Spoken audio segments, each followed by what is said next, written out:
Berapa kali nak siasat Hadi? Timbalan Pengarah Forensik Perancangan Strategik Jabatan Siasatan Jenayah JSJ Polis Diraja Malaysia PDRM Bukit Aman Datuk GS Suresh Kumar berkata Presiden PAS Tan Sri Abdul Hadi Awang sedang disiasat berhubung kenyataannya yang menyentuh isu 3R iaitu agama, raja dan kaum. Bila mengesahkan siasatan dilakukan di bawah Seksyen 4-1 Akta Hasutan 1948 dan Seksyen 233 Akta Komunikasi dan Multimedia 1998. Menurutnya kenyataan itu dilakukan melalui hantaran Facebook Abdul Hadi pada Sabtu 8 Julai lalu.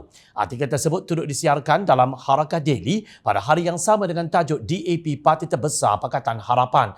Dalam artikelnya antara lain, Abdul Hadi mendakwa DAP ialah parti yang didominasi dalam kalangan kaum Cina ternyata bersifat ekstrim, komunis, sekular dan membawa agenda Malaysia. Beliau menyifatkan parti-parti lain yang bersama DAP sebenarnya hanya menumpang pengaruhnya sahaja walaupun bercakap besar dan mendabik dada. Dengan terang, Abdul Hadi menghasut orang Melayu kononnya akan kehilangan hak mereka menerusi konsep Malaysia yang diulang berkali-kali di dalam artikelnya. Bersama konsep Malaysia bermakna hak Melayu dan Bumi Putera cuba dirungkaikan ikatannya dalam Perlembagaan Persekutuan oleh DAP melalui banyak kenyataan dan tindakan yang tidak boleh dinafikan. Konsep baru menghapuskan ketuanan Melayu dan Bumi Putera yang dirancang oleh penjajah British terhadap umat Islam yang disambung oleh DAP dengan menarik sokongan Melayu yang bersikap kacang lupakan kulit dan jahil akan sejarah bangsanya sendiri. Tugas mereka ialah melabelkan rasis terhadap pemimpin Melayu Islam yang bersuara dan mempertahankan DAP yang terang sikap komunisnya. Dakwanya, beliau juga memperlekeh perjuangan pemimpin Melayu di dalam Pakatan Harapan. Melayu yang berada dalam PH lebih kepada matlamat hendak menguasai politik. Sikap yang sama dengan DAP bagi memegang jawatan tanpa memandang jauh ke hadapan dan berwawasan akhirat, tegas Abdul Hadi. Beliau mendakwa menerusi Malaysia, DAP menyambung pelaksanaan perancangan penjajah terhadap bangsa Melayu kerana keislamannya. Apa yang disangka ialah usaha menghapuskan bangsa Melayu dan ketuanannya atau melumpuhkan mereka seperti mana yang berlaku terhadap Red Indian di Amerika dan sebagainya yang dirancang oleh penjajah, ujar beliau. Kenyataan Abdul Hadi sebenarnya bukanlah baru hari ini muncul. Artikel dihias dengan ayat-ayat suci Al-Quran itu adalah sambungan dan sebahagian ulangan daripada artikelnya bertajuk Sekularisme dan Malaysia wajib ditolak yang juga diterbitkan Harakah Daily 19 Jun 2023. Dalam artikel itu beliau berkata bahawa penjajah membawa masuk para pendatang asing seperti orang Cina dan India lalu diberikan kedudukan sehingga bertapak dengan kukuh serta mencabar kedudukan kaum Melayu dan Bumi Putera. Beliau juga mendakwa konsep Malaysia yang dibawa DAP bakal melenyapkan ketuanan Melayu Islam, hak keistimewaan dan kelebihan mereka di bumi asal mereka. Konsep ini tidak boleh diterima pakai oleh orang Melayu dan Bumi Putera sampai bila-bila.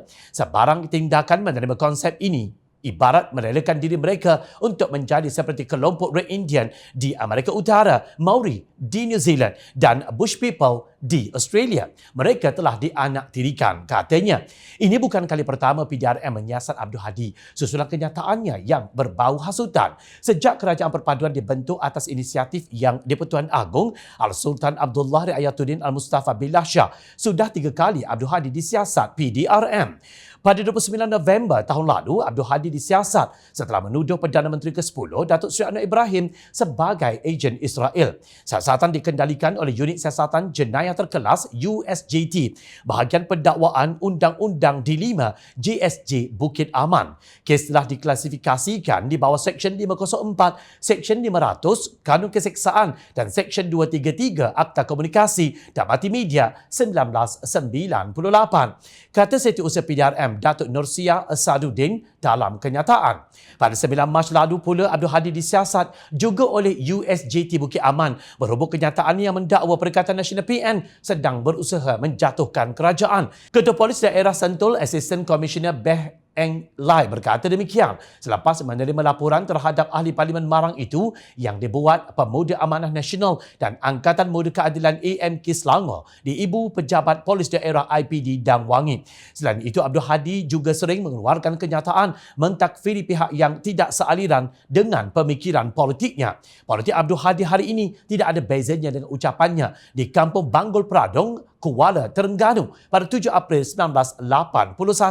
Ucapan itu yang kemudiannya dinamakan sebagai Amanat Hadi menyebabkan berlakunya kafir-mengkafir, sembahyang dua imam, sembelihan orang UMNO haram dimakan, bercerai-berai suami isteri, putus silaturahim keluarga. Akhirnya terjadi peristiwa memali dengan 14 korban 19 November 1985. Jom Channel mengucapkan tahniah kepada PDRM kerana pantas bertindak untuk menyiasat. Namun artikel itu masih dapat diakses tanpa sekatan berserta dengan kandungan jijiknya menunggang agama lalu membiak di alam maya.